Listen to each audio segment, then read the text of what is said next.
Nous allons voir maintenant un nouveau tutoriel sur EBP Bâtiment 2018 sur tout ce qui va concerner les documents d'achat. Alors, je commence volontairement sur les documents d'achat avant de voir les ventes, puisque là, on a vu donc la partie stock inventaire pour surtout, dans un premier temps, les inventaires d'entrée pour les sociétés qui avaient déjà une antériorité pour mettre à jour leur stock, puisqu'ils avaient déjà un stock de départ. Là, on va voir donc les documents d'achat, aussi bien donc pour les deux cas de figure, pour les sociétés qui sont donc ont déjà une antériorité ou les nouvelles sociétés, puisque pour ceux qui commencent, eh bien pour alimenter vos stocks, vous allez donc passer des commandes à des fournisseurs. Alors, on va voir d'abord un premier tutoriel dans un cas simple au niveau des documents d'achat. Et après, effectivement, on va voir tous les cas particuliers sur ce qu'on appelle les réceptions partielles. On verra après notamment aussi tout ce qui concerne les avoirs, les remboursements. Et après, on reviendra sur une notion qu'on a vue tout à l'heure pour les ordres de fabrication, où là, de fabrication, où là, en fait, on va voir ce qu'on appelle les bons de fabrication, puisque, en fait, si vous n'aviez pas d'inventaire, et que donc vous lancez des ordres de fabrication, il faudra commencer par les achats et on verra ce qui se passe justement si en fait il ne voit pas la quantité suffisante en stock. Alors, on va commencer donc par un tutoriel simple sur les documents d'achat. Alors, au niveau des documents d'achat, vous pouvez donc l'avoir ici ou directement dans le menu achat. Vous avez donc pareil un Open Guide où là ce qui est intéressant c'est qu'on a vraiment, je dirais, tout le processus. Alors on va faire d'abord ce qu'on appelle une demande de prix. Donc là je fais ajouter. Je vais donc ici chercher mon fournisseur. Alors je peux chercher soit par le code, soit directement par le libellé. Voilà. Donc là j'en ai qu'un, mais si j'en avais plusieurs, j'aurais tapé les premiers caractères. Il m'aurait donné donc tous les fournisseurs qui commencent par BR par exemple. Donc là, ici j'ai la date de validité du devis, l'état en cours. Vous voyez donc l'intérêt d'avoir mis les modes de règlement avant. Et là après ce qui est intéressant, c'est qu'on peut aller directement aller chercher ces articles. Alors ce que j'ai fait, en fait j'ai rajouté trois articles, parce que j'ai créé un ouvrage de fabrication qui s'appelle Douche italienne mais pour l'instant il n'y a pas de quantité en stock. Donc ici j'ai besoin de douches de joint et de pare-douche par exemple. Donc je vais dire, eh bien je vais faire des demandes de prix déjà pour ma douche italienne. Donc je vais faire exprès d'en faire une. Alors ce qui est intéressant aussi, oui, il y avait la référence fournisseur. Ça en fait, référence fournisseur, vous pouviez très bien taper les références fournisseurs directement pour l'article. Comme ça, le fournisseur, quand il fait sa demande, quand vous faites sa demande de prix, il voit directement ses références. Donc ça peut être intéressant. Ensuite, donc je vais, oui, je fais. Alors j'aurais pu faire ici ajouter, hein, voilà, mais on peut le faire directement ici en se mettant dessous. Mon pare-douche, pareil, et mon dernier, voilà, la douche ici, le joint, voilà. Ensuite, ce qui est intéressant, c'est que ici, vous voyez, si j'avais oublié un article, mais que je veux vraiment l'insérer, j'aurais fait insérer, insérer, eh bien, alors, une ligne fourniture, et il me l'aurait inséré directement ici.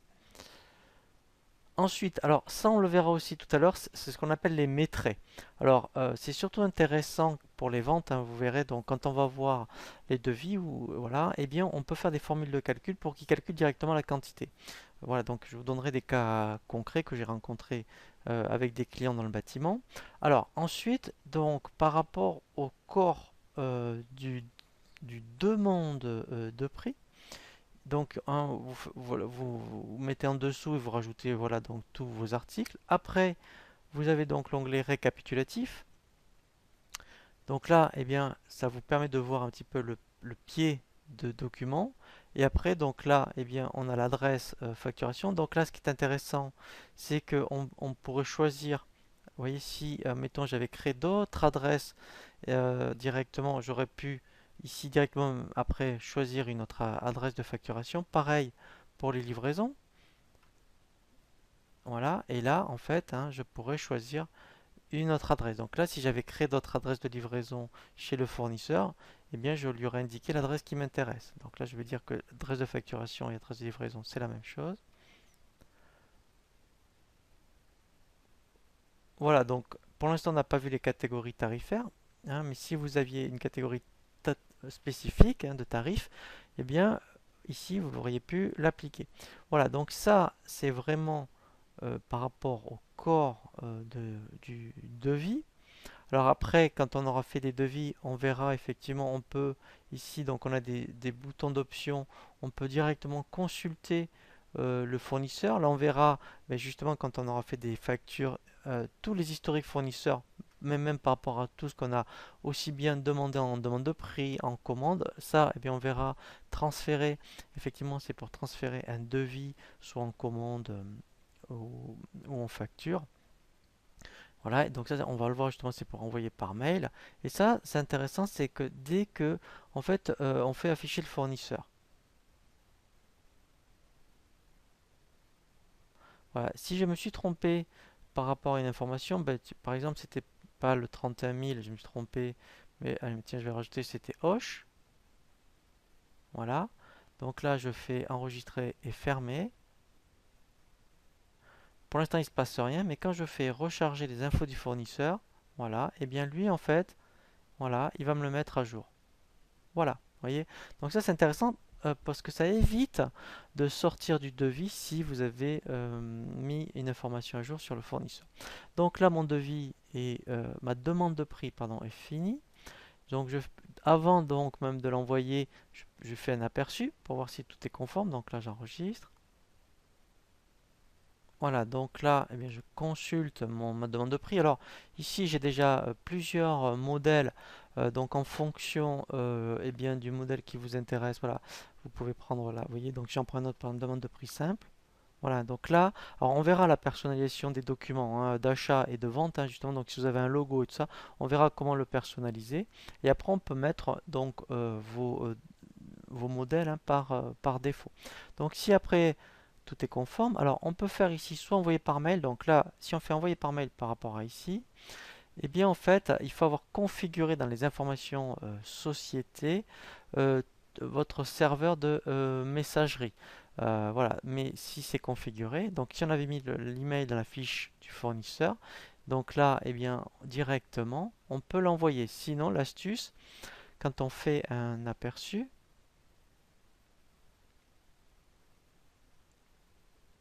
c'est de l'exporter en PDF, vous le mettez sur le bureau et après vous vous connectez à votre messagerie pour l'envoyer. Donc là, mon devis, vous voyez, est terminé. Donc si tout est OK, et bien après vous allez lui passer une commande. Donc en fait, vous allez transférer le devis en commande.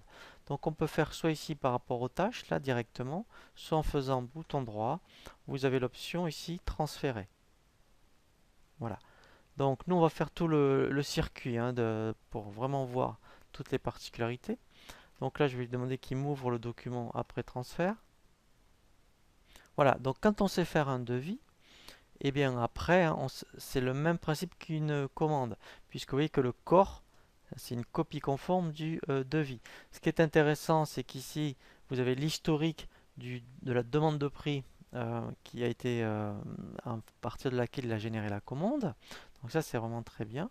Et après, donc, on a les mêmes onglets que tout à l'heure, sauf que là, alors on verra surtout dans le document de vente, vous avez un onglet supplémentaire, c'est pour les acomptes. Donc on peut créer des acomptes que à partir des commandes ou on peut créer vraiment une facture d'acompte de toute pièce. Donc on va avoir un tutoriel spécifique hein, à ce niveau-là. Voilà, mais si vous aviez fait un acompte, hein, on peut le créer à partir d'ici. Donc on va le voir après en détail. Mais sinon les onglets sont les mêmes. Donc là, eh bien, alors l'intérêt aussi, c'est par rapport au stock. Au niveau de la commande, en fait, c'est un stock théorique. Puisque comme vous n'avez pas encore reçu la commande, vous voyez, si je consultais l'article, voilà, donc si je vais par exemple sur les douches, voilà, vous voyez un stock virtuel. Vous voyez, donc pour l'instant, en quantité en stock, j'ai pas. Mais en quantité, normalement, ici virtuelle, vous voyez, j'ai un. Voilà, vous voyez, et il me le met bien à réceptionner. Donc ça, c'est intéressant. Quand on va voir justement tous les cas de figure en livraison partielle, et bien après, vous pouvez consulter justement tout ce que vous devez réceptionner. Donc, je reviens maintenant dans ma commande. Voilà. Donc maintenant, alors pour l'instant, on va faire le cas classique où vous recevez tout. Donc, eh bien, vous recevez la marchandise, donc il faut transférer la commande en bon de réception. Dans le même principe, je peux faire bouton droit ici, transférer, ou dans les tâches. Donc là, je fais transférer. Pareil, je fais ouvrir le document après transfert.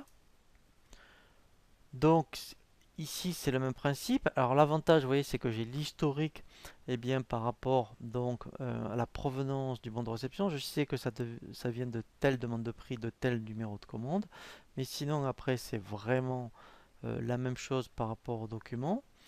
Et après, donc là, l'intérêt, c'est que maintenant, au niveau des stocks, au niveau de l'article, vous voyez que c'est bien passé en stock réel, hein, puisque dès qu'on reçoit la bonne livraison, c'est normal, vous avez la marchandise chez vous. Et après, effectivement, au niveau des achats, voilà, le bon de réception, voilà, je vais donc le transférer. Voilà, vous voyez, donc lui, il connaît vraiment le cheminement, hein, en facture. Alors, on peut très bien sauter des étapes, hein, on peut passer d'une demande de prix à commande et d'une commande en facture, hein. Là, c'est vraiment intéressant si vous avez vraiment une gestion de stock, hein, voilà. Donc là, même principe, je fais lancer et là, je vais avoir vraiment ma facture. Donc, il y a une particularité ensuite par rapport à la facture, c'est que quand vous l'avez vraiment reçu par courrier, il ne faudra pas oublier, voyez, de la valider. Voilà, parce que sincèrement, c'est vraiment donc obligatoire, hein, maintenant donc de valider les documents. Voilà, donc quand vous l'avez par courrier, normalement. Alors bien sûr, si il n'y a pas de souci, hein, entre ce que vous avez bien commandé et par rapport donc à la facture, donc quand tout est OK, après il faut absolument la valider. Mais sinon après effectivement au niveau des onglets, donc là la différence, donc on verra justement par rapport aux échéanciers et au règlement, puisqu'il y a différentes façons donc de régler après des factures. Donc là, lui, puisqu'on avait mis c'est l'intérêt, le mode de règlement, vous voyez, on a un onglet échéance. Voilà, donc ça pourrait être une façon de régler. Mais là, au moins, donc ça c'est intéressant parce que quand on règle en plusieurs fois, ici, on a du multi-échéance. Voilà, donc ça, on le verra aussi en détail. Mais sinon, après, effectivement, c'est une copie conforme. Donc la facture d'achat, après, donc une fois qu'elle est validée, vous voyez, on peut aussi consulter. Là, on a tout l'historique maintenant, cette fois-ci, vous voyez, de ce que l'on a fait en termes de documents. Voilà, donc là, j'ai vraiment tout l'historique entre les demandes de prix, les commandes et les bons de réception. Euh, voilà. Voilà, hein. Donc là, c'est le circuit classique. Alors, juste une petite particularité que je vais vous montrer dans ce premier tutoriel, on peut faire des regroupements.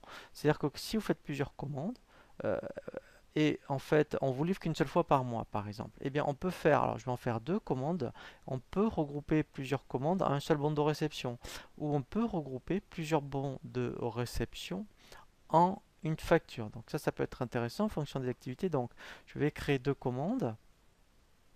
Je vais prendre Alors, je vais choisir un autre article. Par exemple, tiens, je vais prendre des baignoires. Voilà, j'en fais une. Voilà, alors ça, c'est intéressant. Alors ça, vous voyez, donc ça, d'où l'intérêt, hein, de mettre dans la fiche article le fournisseur. Donc, je vais vous le remontrer parce qu'en fait, on va le revoir dans les autres fabrications. Parce que si le prix d'achat a changé, il me propose, vous voyez, donc, est-ce que vous voulez le mettre dans le prix, voilà, vous voyez, et voilà, donc, et dans le prix d'achat brut du fournisseur aussi. Voilà, donc voilà, ça c'est vraiment intéressant. Voilà. Et après, je vais en rajouter une autre. Voilà, toujours pareil. Je vais prendre un autre article cette fois-ci. Voilà, par exemple, allez, une bétonneuse. Allez, pourquoi pas. Ah oui, alors je vais mettre un prix d'achat là, mais pareil. Donc là, normalement, il devrait me proposer. Voilà, vous voyez, donc ça c'est vraiment très bien. Voilà. Écrire le prix pour le fournisseur aussi, voilà. Voilà. Donc là, j'ai deux commandes. Vous voyez, voilà. Vous voyez, donc en plus, état non réceptionné. Eh bien, en fait, quand je reçois un bon de livraison une fois par mois, par exemple, là, alors, je vais dire, moi, je veux faire un regroupement que pour ces deux commandes. Alors après, on peut faire le regroupement ici, ou pareil, en faisant bouton droit. Vous voyez, on fait regrouper. Voilà, en plus, ici, ce qui est intéressant, c'est qu'on a un assistant. Je fais suivant. Voilà, je continue, suivant. Voilà, vous voyez ici, c'est un bon de réception. Et ce qui est intéressant, c'est que même en fait, après, je peux faire je vous le conseille d'ailleurs, un sous-total. Comme ça, c'est beaucoup plus lisible. Voilà, je continue. Voilà, lancer. Voilà, voilà.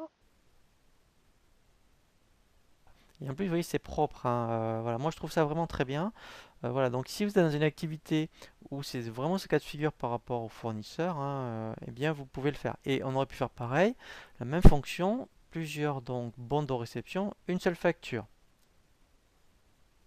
Voilà. Donc maintenant, je vous propose un nouveau tutoriel sur tout ce qui va concerner plutôt maintenant les cas particuliers, où là, on va voir effectivement, eh bien, ce qu'on appelle les réceptions partielles.